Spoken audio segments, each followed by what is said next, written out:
Қайырлы күн. Бүгін біз қазақтың ұлттық тағамы джент, кейбір жерде майсөк деп аталатын тағамды дайындайтын боламыз.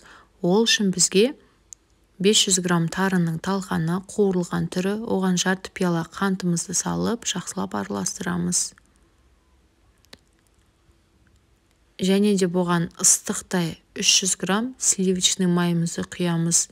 Май аз болып қалуға да болмайды, себебі талқанымыз бізді майды өзіне тез сіңіріп, джентіміз біздің құрғақ болып қалады. Оған 100 грамм мейіз жақсылап араластырып, майды барлық жеріне жеткіземіз. Және шұңғылда ыдысқа салып, формасын келтіреміз.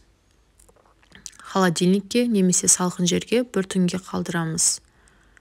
Міндетті түрде жасап көріңіздер. Ұнаса лайк басып, комментарий жазып, қолдап кетіңіздер.